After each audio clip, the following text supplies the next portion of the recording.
بسم اللہ الرحمن الرحیم۔ تعارف سورہ الغاشیہ ان مکمل ترجمے کے ساتھ پیش کر رہے ہیں۔ نام سورہ، پہلی آیت کے لفظ الغاشیہ کو اس سورت کا نام قرار دیا گیا ہے۔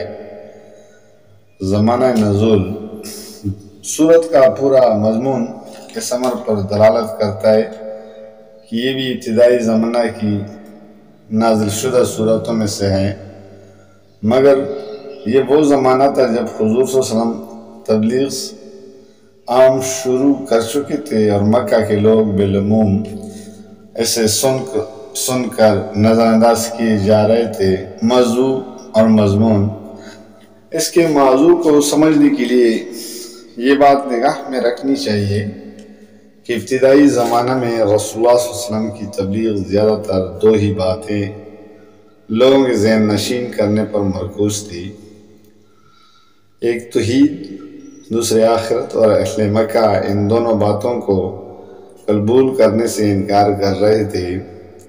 اس پس منظر کو سمجھنے کے بعد اب اس صورت کے مضمون اور انداز بیان پر غور کیجیے۔ اس میں سے سب سے پہلے غفلت میں پڑے ہوئے لوگوں کو چونکانے کے لیے اچانک ان کے سامنے ایک سوال پیش کیا گیا ہے کہ تمہیں اس وقت بھی کچھ خبر ہے جب سارے عالم پر چھا جانے والی ایک آفت نازل ہوگی۔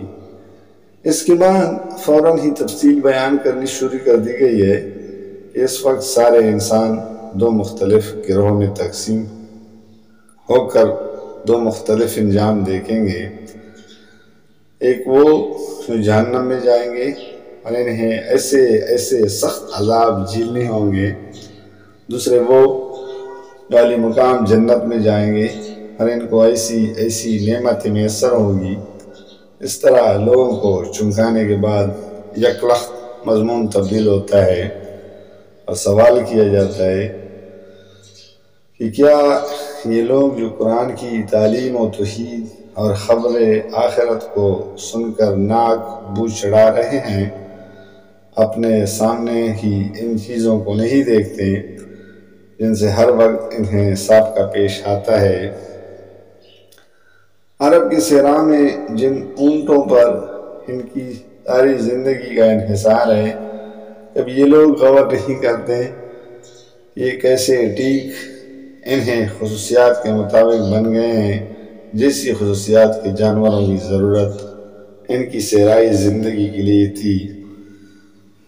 اپنے سفروں میں جب یہ چلتے ہیں تو انہیں یا آسمان نظر آتا ہے یا پہاڑ یا زمین، انہی تین چیزوں پر یہ غور کریں۔ اوپر یہ آسمان کیسے چھا گیا، سامنے یہ پہاڑ کیسے کھڑے ہو گئے، نیچے یہ زمین کیسے بچ گئی، کیا یہ سب کچھ کسی قادر مطلق معنی حکیم کی کاریگری کے بغیر ہو گیا ہے؟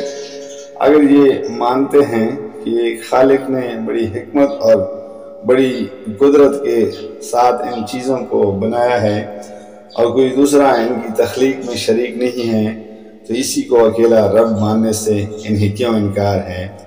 اور اگر یہ مانتے ہیں کہ وہ خدا یہ سب کچھ پیدا کرنے پر قادر تھا، تو آخر کس معقول دلیل سے انہیں یہ ماننے میں تعمل ہے کہ وہی خدا قیامت لانے پر بھی قادر ہے، انسانوں کو دوبارہ پیدا کرنے پر بھی قادر ہے، جنت اور دوزخ بنانے پر بھی قادر ہے؟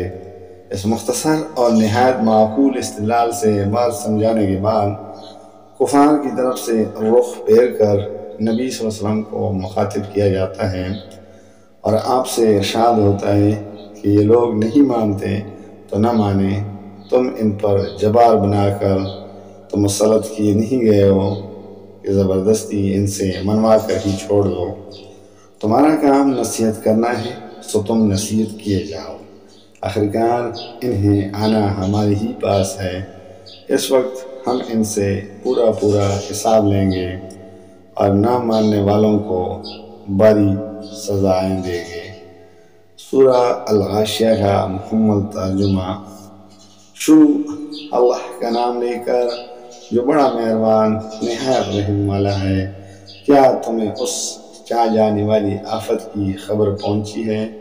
کچھ چہرے اس روز خوف زدہ ہوں گے، سخت مشقت کر رہے ہوں گے، تکے جاتے ہوں گے، شدید آگ میں جھلس رہے ہوں گے۔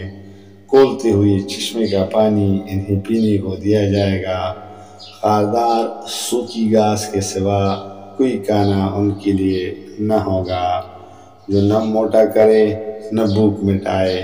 کچھ چہرے اس روز بارونق ہوں گے، اپنی کارگزاری پر خوش ہوں گے، عالی مقام جنت میں ہوں گے، کوئی بیہودہ بات وہاں نہ سنیں گے۔ اس میں چشمے رواں ہوں گے، اس کے اندر اونچی مسندیں ہوں گے، ساغر رکھے ہوئے ہوں گے، گاؤں تکیوں کے قطارے لگے ہوں گے اور نفیس فرش بچھے ہوئے ہوں گے۔ یہ لوگ نہیں مانتے تو کیا یہ اونٹوں کو نہیں دیکھتے کہ کیسے بنائے گئے، آسمان کو نہیں دیکھتے کہ کیسے اٹھائے گیا، پہاڑوں کو نہیں دیکھتے کہ کیسے جمائے گئے، اور زمین کو نہیں دیکھتے کہ کیسے بچھائی گئی۔